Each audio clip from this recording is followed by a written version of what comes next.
What's going on, everybody? It's Caveman here. I'm going to go over day 2 of orientation and the first day of load securement training for Western Express. So, day number 2, it's pretty simple. You go in, you do some more videos, more pertaining to like the paperwork side of Western. You get a big folder with all their their rules, their policies, going over their benefits. You don't sign up for them today. I think you have to wait 60 or 90 days before you can sign up for their benefits. Their benefits aren't bad. They have everything, medical, vision, dental, life insurance, short-term life insurance, or I think it's life insurance. I'm not sure. I'll have to look through it, but right now that's what my phone's sitting on, so I can't take it out. There's also some less useful information, stuff you should already know, like for orientation, you have what time the shuttle bus gets here, so that way you get your lunch card. Second day, you come in, you get your little bag breakfast, same stuff as the first day, you get a water, an apple, granola bar, and a Danish. We got an apple Danish the second day. It wasn't bad. And then the lunch, you get a food truck. A food truck comes here every day during the week, and it's free as long as you get a meal, or you get, I don't know, they call it a meal, but whatever. It's a meal, chips, and a drink, or a can of pop. So you get that. It's all for free. If you want anything else, if you want a bottle, you have to pay for it. If you want, energy drink, you have to pay for it. I don't know the prices. I never got anything that I had to pay for, so. But the food on the food truck's not bad at all. I had some ravioli today, and it was alright. I mean, it was a little dry, but it is what it is. It was free. For dinner, you get a Subway card, an $8 Subway card. I'm getting lucky because my roommate does not eat Subway, so he gets his and gives it to me. So I pretty much get $16 for the Subway every day. Alright, so second day, you're pretty much kind of just waiting around a lot.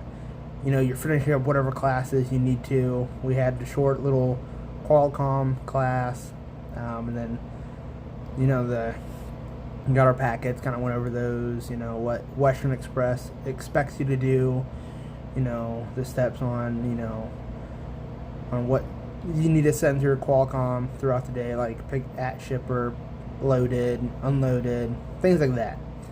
I think we're done at like 1 o'clock, so easy day. We got home early, or well, not home, but you got back to your hotel room pretty early, and you're free about to do whatever you want. The third day, which is for me, if you're driving, that's your last day. 2 days and that's it of orientation. Then you're just waiting on your hire packet to come through, and you're waiting on the trainer. So far, it looks like there's a guy who's leaving out, a couple days later, or even a week or two later. It's more of a wait for flatbed, which unfortunately that's what I am. It's flatbed. There's a guy here, been here for 2 weeks now, waiting on a trainer. But I also know guys who are already gone, who came into orientation with the day before me, so I guess it's just the luck of the draw.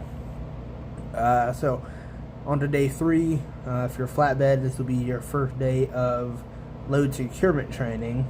And I do have to say, so far the load securement training is pretty good. The guy who does it, he really loves his job. He's been doing this for 30 years, 35 years, longer than I've been alive. So your first day, you go down to a classroom. It's a presentation, PowerPoint, death by PowerPoint is what it is. Excuse me. You go over different kinds of loads they do, the aluminum ingots, the paper rolls, the coils, the pipe, you name it, lumber, drywall. If it goes on a flatbed, they pretty much haul it. Went over slides on how to secure them. They have a bunch of videos on YouTube. Teaches you how to secure a shotgun coil, a suicide coil, eye to the sky coil, things like that. There's also a few other videos that he said were on there, but we didn't watch because we rarely haul them. I think one was like vinyl siding. I guess that's a pain in the butt to haul. No, what else?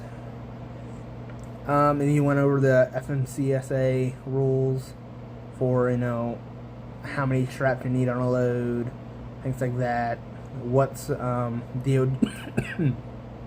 what's DOT approved, what's not. He also stressed about keeping your stuff clean, neat, and orderly. That way DOT doesn't give you that way you don't give DOT a reason to pull you into the scale, behind the scale. So, so far, like I said, it was just death by PowerPoint. Tomorrow we'll be getting hands-on on how to secure all the different types of loads, and then Friday,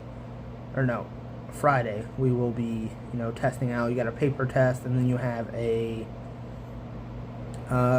hands-on test, or I'm not sure what the hands-on test, consists of. You probably just get one or two things. All right, secure this down, secure it, and then, he grades you whether you passed or not. So it seems like it's going to be pretty easy. If you have experience in flatbed, it's probably going to be pretty easy for you. I know some of it's, it's pretty easy for me because I've done it, like lumber, drywall, things like that. I've already hauled that. So it's kind of like a refresher course.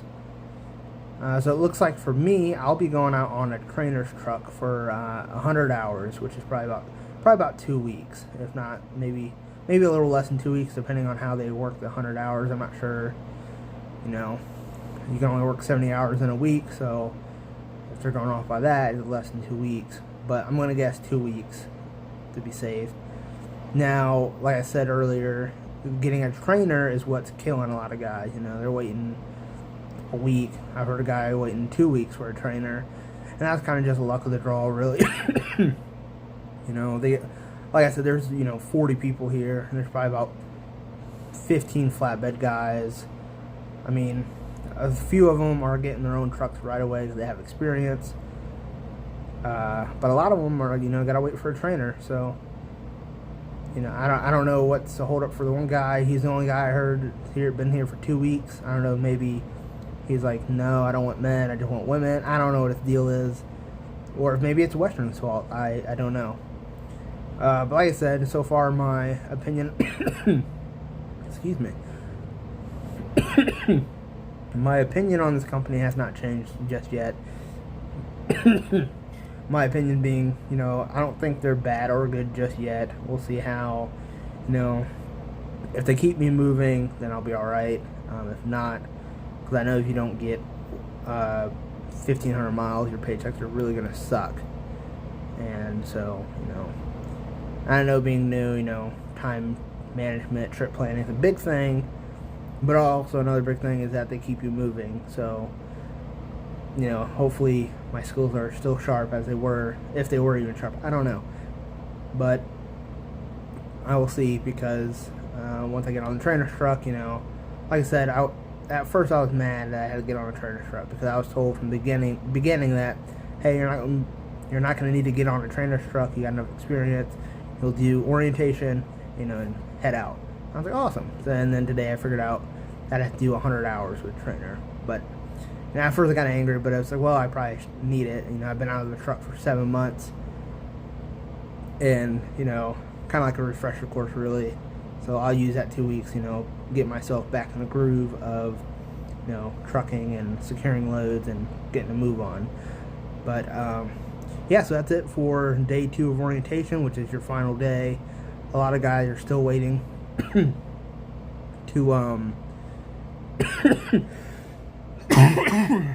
Jesus.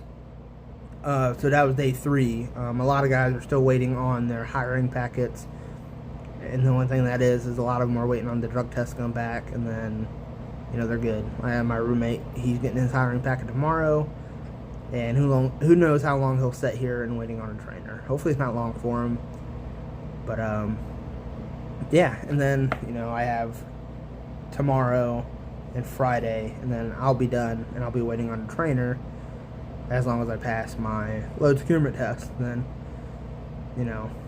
I'll be waiting on a trainer. If not, then I'll probably have to redo it until I pass. But anyway, guys, if you have any questions or comments, leave them down below. I can try to answer them best I can.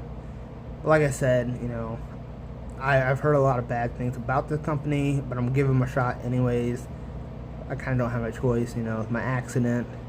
So they weren't the only ones to hire me, but one of the, I guess, ones that had flatbed. And that's what I like doing. So, like I said, folks, that's it. Expect another video tomorrow about day 4, well, day 2 of load securement training. We'll go over that, and you know, or I might just wait until it's all over and then do an overview of day 2 and 3 of load securement. So, alright guys, thanks for watching. If you haven't already, please like, subscribe, and leave a comment. If you got, like I said, if you have comments, questions, concerns, put them down below in the comment section, and I will try to reply back. So, thank you very much, and have a good day.